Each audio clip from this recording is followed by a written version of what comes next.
Hi ඔයාලා හැමෝටම. ඉතින් මම අදත් ආවේ වටින වීඩියෝ එකක් අරගෙන අපි බලමු මොකක්ද අද මම ගෙනාපු වීඩියෝ එක කියලා. ඉතින් ඔයාලා කැමතිද මේ වගේ ලස්සනට කොණ්ඩේ වවා ගන්න?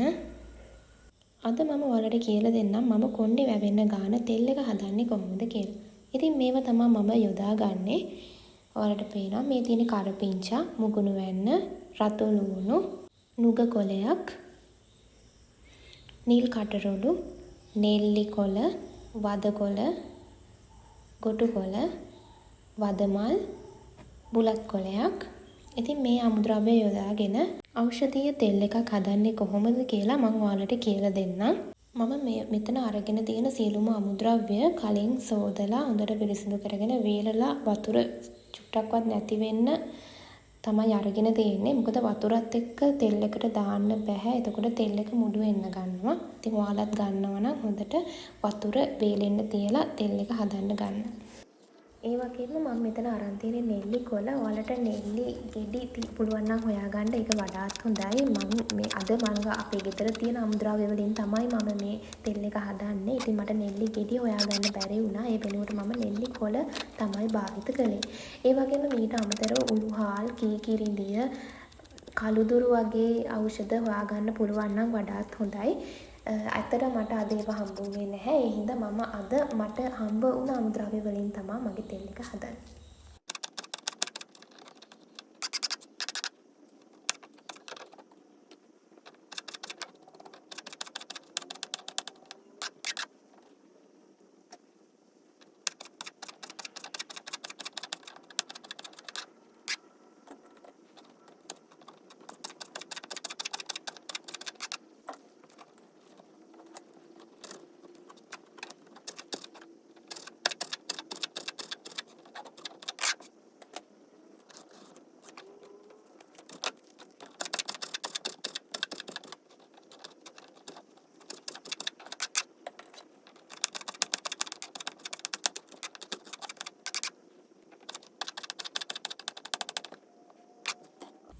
අමුද්‍රව්‍ය ඔක්කොම කපාගෙන ඉවරුනාට පස්සේ තාච්චිය ලිපේ තියාගෙන හැබැයි අඩු ගින්දරේ ඒ වගේම ඔයාලට අවශ්‍ය ප්‍රමාණයට තෙල් තාච්චියට එකතු කරගන්න.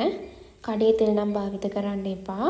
ගෙදර හිඳගත්තු පොල් තෙල් හරි සුදු පොල් තෙල් හරි භාවිත කරන්න. මම තෙල් එක හදන්නේ දවස් 3කට අවශ්‍ය වෙන විදිහට. ඉතින් මම මේ ප්‍රමාණය විතරයි තෙල් තාච්චියට එකතු කරගන්නේ. ඉතින් අඩු ගින්දරේ හොඳට මේක රත් වෙන්න දෙන්න. ගොඩාක් රත් වෙන්න දෙන්නත් එපා. මේ තව ටිකකින් තෙල් එක රත් වුණාම චූටි චූටි බුබුලු වෙනවා. අන්න ඒ මට්ටමට රත් කරගත්තාම ඇති. මේ පේන මැටි වලට චූටි චූටි බුබුලු වෙනවා.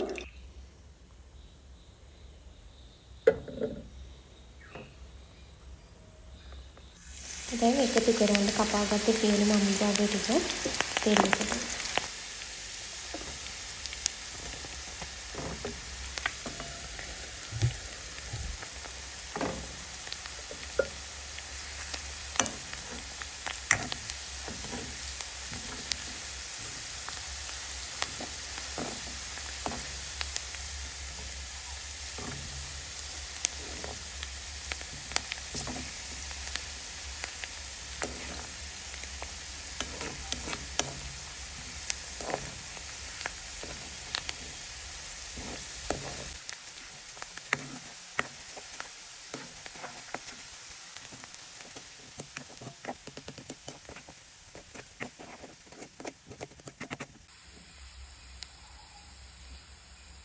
ඉතින් විනාඩි 5කට පස්සේ අපේ තෙල් එක හොඳ රන්වන් පැහැයකින් තියෙනවා වලට පේනවා. මේ ප්‍රමාණය ඇති. දැන් අපි ලිපෙන් බාගමු තෙල් එක. දැන් අපි පෙරාගමු තෙල් එක. මම ටිකක් කෑලි තියෙන්න තමයි තෙල් එක පෙරාගන්නේ. ඔයාලටත් පුළුවන් පෙනේරයක් හරි මේ වගේ භාජනයක් හරි යොදාගෙන ඔයාලගේ තෙල් එක පෙරා ගන්න.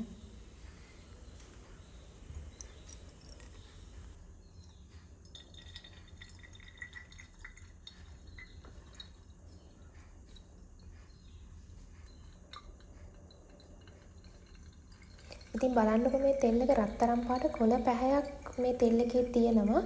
ඒ වගේම හිසේ කැකුමට වගේම කොණ්ඩේ යන එකට, කොණ්ඩේ මහත් වෙන එකට, ඒ වගේම ඩෑන්ඩ්‍රොෆ් තියෙනවා නම් මේ සේරටම මේ තෙල් එකෙන් විසඳුමක් හම්බ වෙනවා. ඉතින් ගෙදර හදලා බලන්න. ඉතින් මේ තියෙන අපි හදාගත්තු තෙල් එක මම දවස් 2-3කට ඇති වෙන්න හදාගත්තේ. මම දැන් මේකට එකතු කරනවා තවත් අමුද්‍රව්‍ය 2ක්. ඒ තමයි විටමින් E කැප්සූල්ස් 4ක් සහ ඔලිව් ඔයිල් ප්‍රමාණයක්. ඒක ඔයාලට කැමති ප්‍රමාණයක් මේකට එකතු කරන්න පුළුවන්.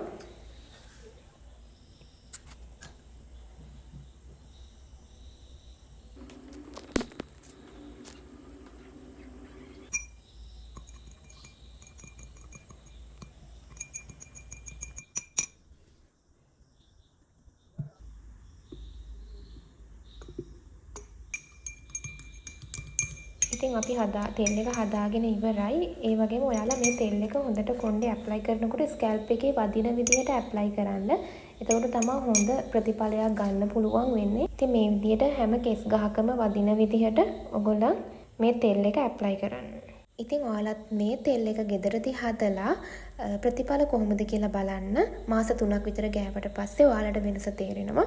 ඒ වගේම මම නැචරල් ෂැම්පූ එකක් හදන විදිහ කියලා දීලා තියෙනවා වීඩියෝ එකකින්. ඒකත් බලලා නැත්නම් මම මතක් කරනවා ඒකත් බලන්න කියලා. ඔයාලා මගේ channel එක subscribe කරලා නැත්නම් ඉක්මනට subscribe කරලා මගේ channel එකත් එක්ක එකතු වෙලා මේ වගේ වටින වීඩියෝ බලන්න. සුබ දවසක්.